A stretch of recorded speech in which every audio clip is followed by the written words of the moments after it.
wouldn't have happened. I'd never have gone and seen any music band that my father was into, for instance.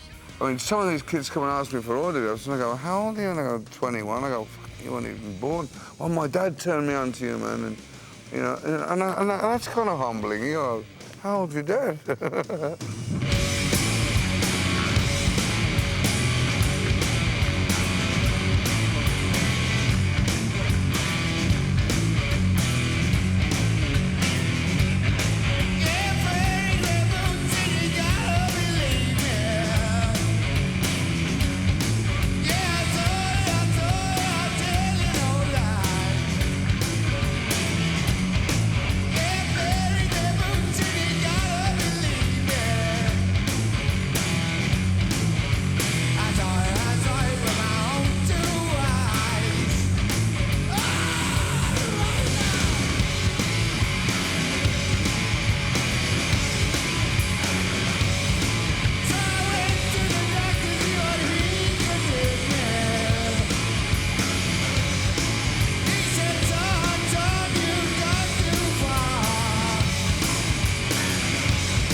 Is the music loud on stage?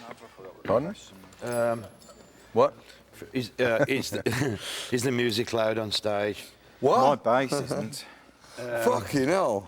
That's fucking cool here. Yeah. My mum phoned me up the other night. She lives in England. She said, can you tell geezers to turn down a bit? We're playing in fucking New York.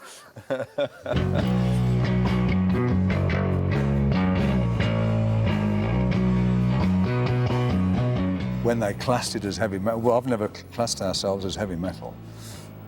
I've always said we're a hard rock band. Heavy metal term, I don't know where that came from.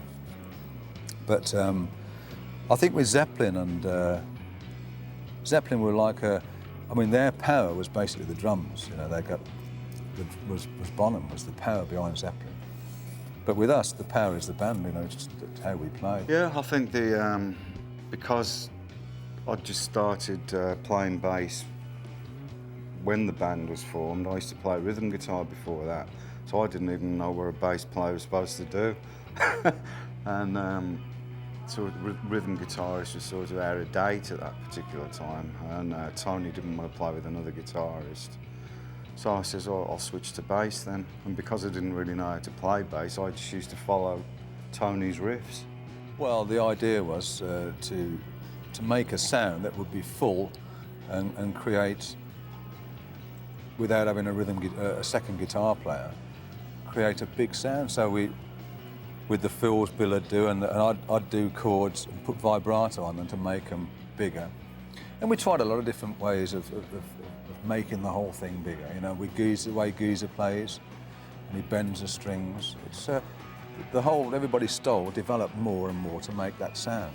One of the things that I try to do as a drummer is I don't necessarily keep time.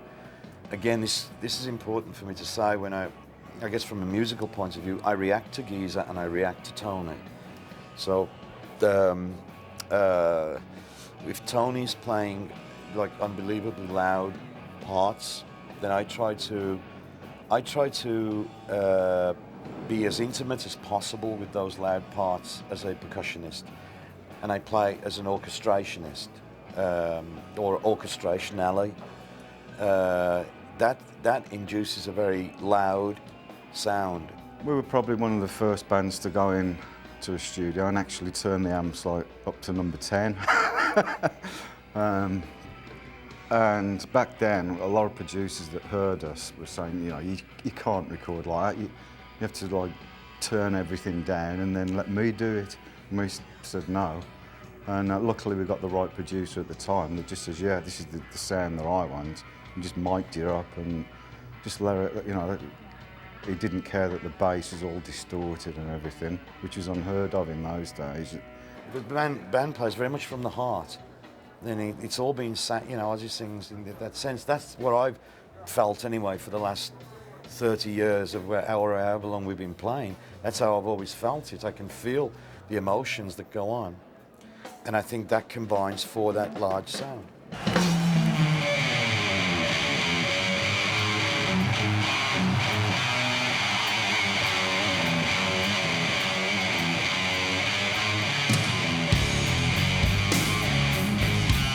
I tell you what, man, we're all around 50, nearly 50. Some of us are nearly over 50, and we're all catching up there. 51. I tell you what, I think we do a pretty, for what you know, on about age, we give these young punks who could run for their money anytime.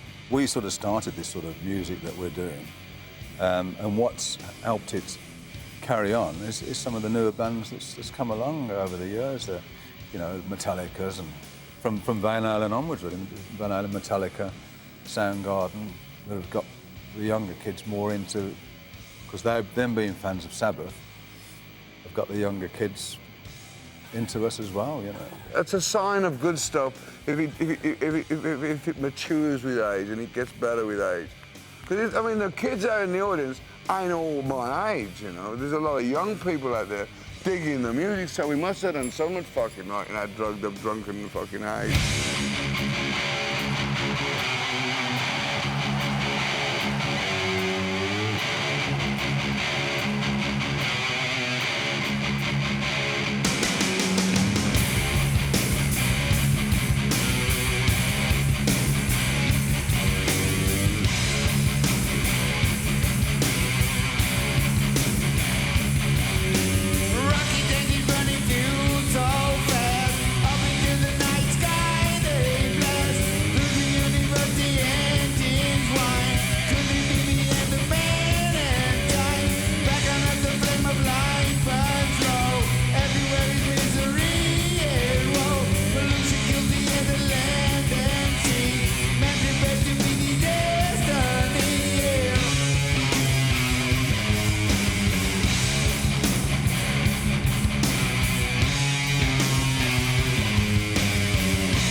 Well, it's a funny story, really. Not a funny one, but a strange story. It's I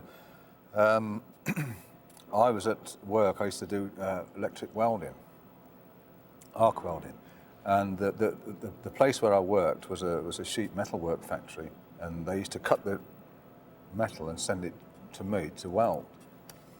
And it happened that the person who was supposed to have been doing all the cutting didn't come into work, so they asked me if I'd do it. Otherwise, I'd be sitting around, you know, twiddling my thumbs, basically. So I said, I've never done it before. And they said, well, would you, you know, we'll show you what to do and whatever. And so they started doing it, and this thing just come down on my hand, and it trapped my hand. And your reaction to pull your hand back, I just pulled the ends off. And that was that. And strangely enough, I was going to leave that job the next day.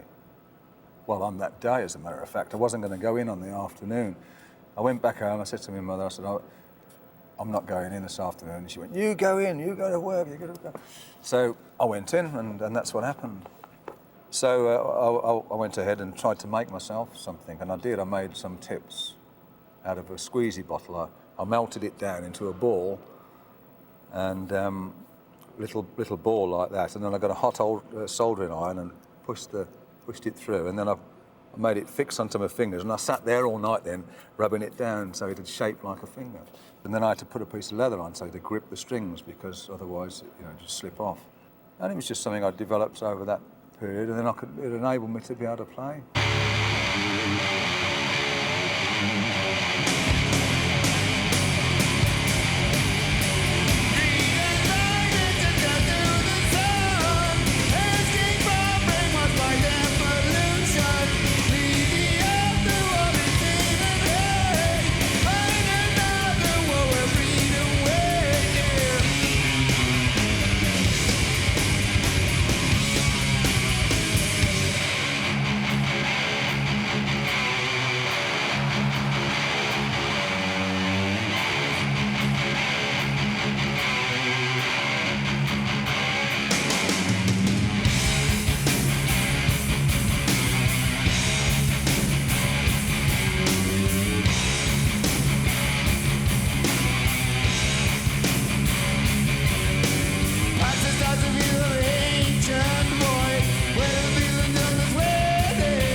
about when the idea of reuniting came into play. I think it was about 5 years ago now. This being 1999 right now, and at first, it's like I was going, well, I had some trepidation in the sense of in some of the songs and the music, because being sober, I thought, well, what do I want to reunite and kind of adore or kind of amplify songs like Sweet Leaf or Snowblind, or Hand of Doom or whatever it was that we might be playing, and I had a bit of a struggle with that in my sober self, and what happened was that I was able to work through it in the sense that I got in touch with the fact that that's music that we played, and that's a part of me, that's a part of my soul that I participated in. Do people still smoke that weird shit around here? Do you still get high around here, yeah? Well, how come I can't fucking smell it tonight, man? Is that a new brand out there or something? It's a song all about that. It's called Sweet Leaf. Thank you.